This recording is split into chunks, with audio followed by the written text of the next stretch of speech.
नमस्ते, जय श्री राम दोस्तों। कैसे हैं आप सब।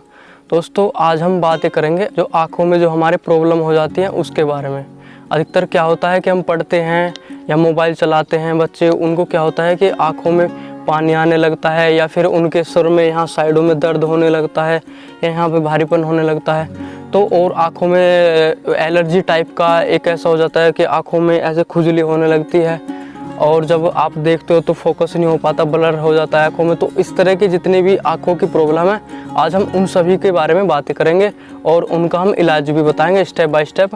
मैं कम से कम आपको 6 से 7 इसके व्यायाम बताऊंगा, वो भी आपको इसमें करने हैं। और उसके बाद हम कुछ आयुर्वेद के बारे में बात करेंगे और इसके योग प्राणायाम के बारे में बात करें कि आपको डेली कौन कौन से एक्सरसाइज, कौन कौन से योग प्राणायाम करने हैं, उन सभी पे बात करेंगे। उससे पहले अब हम इसमें बात करते हैं इसकी एक्सरसाइज की। तो एक्सरसाइज में सबसे पहले आपको करना क्या है कि अपनी पलकों को जल्दी जल्दी ऐसे ऐसे झपकना इस तरह, और फिर उसके बाद कम से कम 10 सेकंड तक या 10 की गिनती तक आप पलकों को बंद रखें।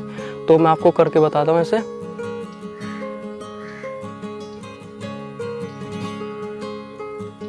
फिर उसके बाद बंद कर लें। उसके बाद फिर दोबारा इसी तरह झपके, जल्दी जल्दी झपके इस तरह।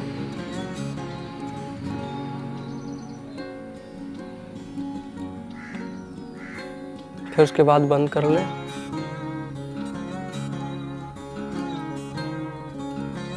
फिर जल्दी जल्दी से ऐसे करें।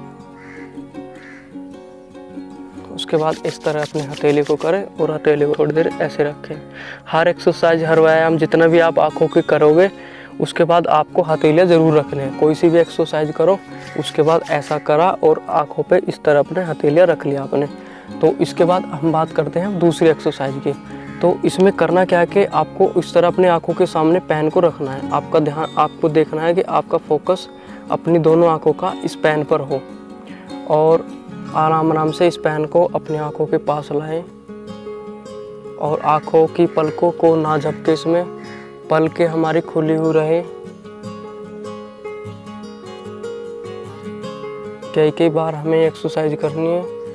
उसके बाद जब हमें लगने लगे कि आँखों में आंसू आ रहे हैं या फिर हमारी आँखों में कुछ पलकें झपकने का मन है तो आप फिर उसके बाद आँखें बंद कर लें।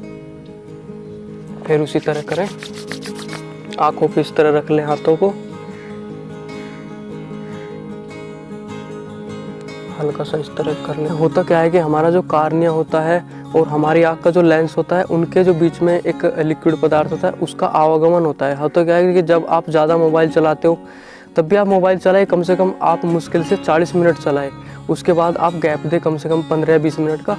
फिर उसके बाद आप कोई पढ़ाई का काम हो या मोबाइल हो, कंप्यूटर हो, आपका ऑफिस में कोई भी काम हो इस तरह का, तो आप अधिक से अधिक 40 से 45 मिनट करके उसके बाद 10 से 15 मिनट अपनी आंखों को आप गैप दें। तो आपकी आंखें कभी भी ख़राब नहीं होंगी और कभी भी आपको चश्मों की कोई भी ज़रूरत नहीं होगी। इसके बाद दोस्तों अब हम बात करते हैं तीसरी एक्सरसाइज की। तो तीसरी जो मैं आपको एक्सरसाइज बताऊंगा उसमें आपको करना क्या है कि अपनी आँखों को बिना पलकों के झपके हुए आपको पहले ऊपर देखना है। ऊपर पूरा आपको देखना है इस तरह। फिर आपकी गर्दन एक ही जगह स्थिर हो, आपका शरीर बिल्कुल स्थिर हो और इस तरह आपको पहले ऊपर देखना है। उसके बाद आपको एक पॉइंट बनाना है सामने अपनी कोई दीवार पे या कहीं भी, फिर उस पॉइंट पे देखना है। जैसे मान लो आप पहले ऊपर देखा इस तरह, खूब ऊपर तक अपनी आंखों को ले जाएं, फिर उसी पॉइंट पे सामने देखो, फिर आप नीचे देखो, नीचे आप पूरा अपनी आंखों को झुकाएं, फिर आप सामने उसी पॉइंट पे देखना है। आप बिना पल के झुकाए सारी एक्सरसाइज करनी। फिर आपको साइड में देखना है अपने राइट में, फिर वहीं पे पॉइंट, फिर आपको लेफ्ट में देखना है, फिर पॉइंट पे देखना है। उसके बाद अपनी लेफ्ट राइट साइड में थोड़ा सा ऊपर, जैसे कि ईस्ट और नॉर्थ हो जाते हैं, उनके जो बीच की जो दिशा होती है, डायरेक्शन होती है उसमें। उसी तरह अपने साउथ और वेस्ट में इसी तरह बीच में, मतलब इस तरह देखना है, फिर उसी पॉइंट पर। और इसी तरह आपको कई कई बार देखना है अपने बिना पलके झुकाए हुए। और फिर इस तरह आप अपनी आँखों को ऐसे कर ले। पहले उससे पहले आपको करना क्या है कि अपने जो पॉइंट है उस पर आपको फोकस करना है थोड़ी देर के लिए। होगा क्या, जब आप पॉइंट पे फोकस करोगे तो आपकी आंखों से आंसू आने लगेंगे। तो जब आपकी आंखों से आंसू आने लगे तो फिर आपको इस तरह करना है अपनी आंखों को, इस तरह। फिर क्लॉकवाइज एंटी क्लॉकवाइज दोनों साइड आपको अपनी आंखों को घुमाना है। फिर थोड़ा इस तरह दबाए अपनी आंखों को। फिर दोनों हथेलियों को उसी तरह करें और हथेली को अपनी आंखों पे ऐसे रखें।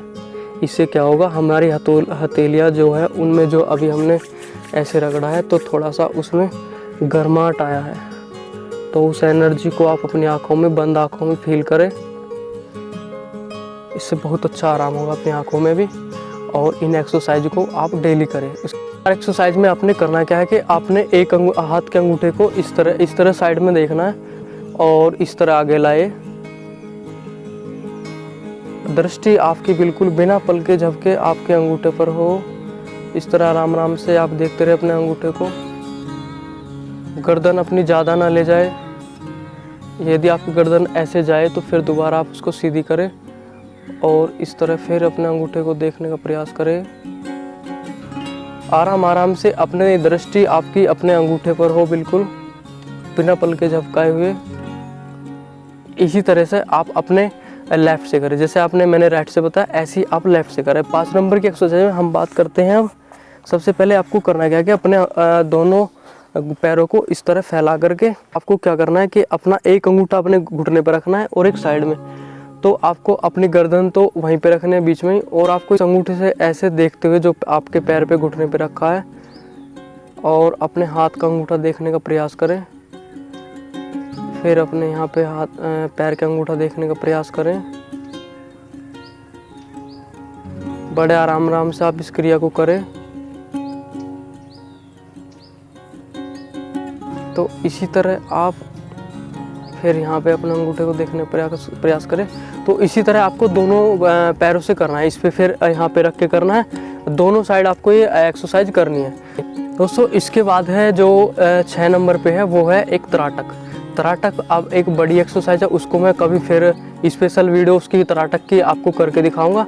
और तराटक में आपको करना क्या होता है कि एक मान लो दीपक जला करके अपने सामने, दृष्टि के बिल्कुल सामने उसको रख करके उस पर देखना होता है। तब तक हमारे आंखों से आंसू ना निकले। और उसके आगे भी कुछ प्रक्रिया है, मैं आपको कभी तब वीडियो बनाऊंगा स्पेशल, उसमें आपको बता दूंगा। उसके बाद है नेति। नेति में आपको करना क्या है कि अपने एक तो सूत्र नेति हो। सूत्र नेति में आपको अपनी नाक से निकाल करके और अपने मुंह से निकाल कर नेति को इस तरह करना होता है। उससे क्या होगा कि हमारे आंखों की जितनी भी छोटी छोटी रेशेदार जो नसें होती है, नाड़ियाँ होती है, जितनी भी, उन सभी की एक्सरसाइज होगी, बस सभी खुलेगी। और जो लुब्रिकेंट होता है उसकी भी मात्रा हमारी आंखों में बढ़ जाती है दोस्तों। इस प्रकार की जो एक्सरसाइज है। और उसके बाद एक दूसरे नंबर पे जो नेति होती है वो होती है जल नेति।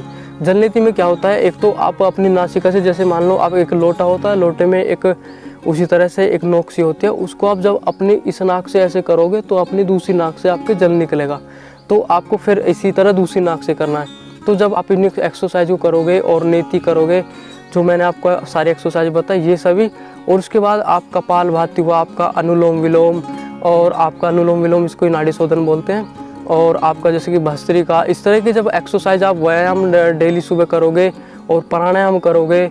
और एक होता है आपका जैसे कि शीर्षासन। शीर्षासन में जब आप क्या करते हैं कि आपका सर नीचे होता है, तो ब्लड का जो सर्कुलेशन होता है वो हमारे पूरे दिमाग में घूम जाता है। और हमारी आँखों में जो हमारे रेशेदार छोटे छोटे, मैंने बताया अभी, जो रेशेदार होती है हमारी, जो नाड़ियाँ होती हैं, जो हमारी नसें होती हैं छोटी छोटी, उन सभी में ब्लड का सर्कुलेशन बड़े अच्छे से चलता है। तब आप शीर्षासन करते हो। शीर्षासन भी आपके माइंड के लिए भी और आपके जो आँखों के लिए, उनके लिए बहुत अच्छा होता है। उसके बाद आता है सर्वांगासन। सर्वांगासन में भी जैसे शीर्षासन में इफेक्ट पड़ता है, उसी तरह सर्वांगासन में भी हमारा, क्योंकि उसमें भी विपरीत करनी भी इसी तरह होता है। विपरीत करनी में जब हम करते हैं सर्वांगासन और विपरीत करनी, आप समझो कि दोनों एक ही व्यायाम है, बस हमने नाम अलग अलग इनके रखे हैं। जो हमारे योगा जो वो होते हैं, हठ योग के जो विद्वान होते हैं, उन्होंने नाम रखे हैं, बस वैसे होता है क्या, विपरीत करनी भी और सर्वांगासन। तो आप इस तरह के व्यायाम जब करोगे, डेली व्यायाम आप करोगे, डेली एक्सरसाइज करोगे आँख की, जो मैंने आपको बताई, यदि आपकी आँखों में कितनी, ये तो है नहीं कि आपकी आँखों में कोई मोतिया बिंदु वगैरह इस तरह का ये ऑपरेशन हुआ है, वो तो आप एक्सरसाइज को ना करें। जिनका ऑपरेशन हुआ है तो वो किसी योगा टीचर के सानिध्य में करे तो ज़्यादा अच्छा होगा। बाकी आपकी आँखों की जैसे भी दर्द हो, खुजली हो, या आपकी आँखों में ऊपर की पलकों में दर्द रहता हो, इस तरह की जितनी भी बीमारियां हैं वो सभी आपकी आँखों की ठीक हो जाएगी। इस तरह हमारी आँखों के लिए एक्सरसाइज, व्यायाम और योग ज़रूरी है। उसी तरह आँखों के लिए जब ज़्यादा भयंकर बीमारियाँ ज़्यादा बढ़ जाती है या फिर हमें अपने आयुर्वेद का बिल्कुल सहारा लेना चाहिए, तो आयुर्वेद में हम सबसे पहले बात करते हैं कि आप ताज़ा पानी लो, सुबह के टाइम मुंह में भरो ताज़े पानी को, अपने मुंह में इस तरह गालों में फुला करके, और तब आपको अपनी आंखों में ऐसे छींटे मारने हैं ताज़े पानी के इस तरह। बाद हम दूसरे नंबर पे बात करते हैं बासी थूक। यदि आप थूक अपना डाल सको तो सुबह के टाइम जो थूक होता है उसको आप सुबह 4:30 से 5 बजे के बीच डालें, उसके बाद ना डालें तो ये अच्छा होगा, क्योंकि ये सूरज निकलने से पहले की क्रिया होती है। यदि आप क्या करना है कि आपको अपने हाथों आँखों में लेकर इस तरह आप इस तरह डाल सकते हैं जिस तरह आप अंजन आँखों में डालते हैं। और यदि आपकी आँखों में काले घेरे हो, काले सर्कल हो, तो उसके लिए भी आप यहाँ पर मसाज कर सकते उसी बासी थूक की जो आप अपने आँखों में डालते हो। और तीसरे नंबर पे हम बात करते हैं त्रिफला। त्रिफला आप दूध के साथ लें तो बहुत अच्छा होगा। आपकी आँखों की कोई भी प्रॉब्लम हो, आपकी दृष्टि कमज़ोर हो, त्रिफला उसमें बहुत अच्छा काम करता है। और यदि आप हो सके तो 1 आंवला या 2 आंवले डेली खा ले तो बहुत अच्छा होगा। उसके बाद अब हम बात कर रहे हैं सफ़ेद मिर्च की। सफ़ेद मिर्च आपको 3 से 4 सफ़ेद मिर्च लेनी है और उनको घी और बूरा वो होती है जिसमें आप चीनी की बूरा होना हो। अधिकतर बाज़ार में क्या होता है कि चीनी की बूरा होती है, तो उससे अलग बूरा होनी चाहिए बिना चीनी की, और उसमें घी मिला करके और सफ़ेद मिर्च को कूट करके किसी मोमदस्ते वगैरह में, और उसको आपको मिला करके तीनों चीज़ों को, और तब इनको खाना है। तो वो भी आपकी आँखों के लिए बहुत अच्छा होता है, क्योंकि ये जो सफ़ेद मिर्च होती है ये पुराने ज़माने में बड़े बूढ़े भी इसको खाया करते हैं। जब उनकी आँखों पे, ना तो आपने देखा होगा जो बड़े बूढ़े होते हैं अधिकतर उनके आँखों पे चश्मा भी नहीं होता है, और इस तरह का प्रयोग ये बहुत अच्छा होता है आँखों के लिए। इसके बाद अब हम बात करते हैं गुलाब जल की। तो गुलाब जल एक तो आप वो ले जो आँखों में डालने का हो, वो गुलाब जल लें जो आप घर में जिनको यूज़ करते हैं, मतलब मुंह पे लगाने के लिए, उस गुलाब जल को ना ले, तो उसमें क्या होता है कुछ केमिकल उसमें डले होते हैं, तो उसको आँख में ना डालें। गुलाब जल हमेशा वही हो जो आँखों के लिए स्पेशल बना हो। और यदि आप डाल सको तो इसमें मैं एक आपको और सलाह देता हूँ, वो है गौमूत्र की। गौमूत्र की आपको क्या करना है, 1 से 2 बूंद, वो भी सुबह के टाइम की गौमूत्र हो और ताज़ा हो बिल्कुल, अर्क ना डाले, अर्क होता है गौ का, उसे ना डाले, बिल्कुल गौमूत्र सुबह का ताज़ा हो तो उसे डाले तो बहुत अच्छा होगा। और तो इन सब के साथ यदि आप मान लो आप मोबाइल ज़्यादा चलाते हो, या आपका ऑफिस का काम ज़्यादा करते हो कंप्यूटर का, या फिर आप पढ़ते ज़्यादा हो, तो उस पर आप अपना ब्रेक लें। कम से कम 40-45 मिनट आप पढ़ के उसके बाद कम से कम 10 मिनट का आप ब्रेक लें, उसके बाद आप पढ़ना स्टार्ट करें। दोस्तों इन्हीं बातों के साथ आप इन सभी का पालन करें जो मैंने एक्सरसाइज बताया आँखों के लिए। आप एक्सरसाइज, व्यायाम, प्राणायाम खूब करें तो आपको बिल्कुल फ़ायदा होगा अपनी आँखों में। दोस्तों वीडियो में केवल इतना ही। दोस्तों नमस्ते, जय श्री राम। दोस्तों अच्छे लगे तो वीडियो लाइक करें और चैनल को सब्सक्राइब करें। कोई चीज़ समझ में ना आए तो दोस्तों आप कमेंट्स करके बता सकते हो। नमस्ते।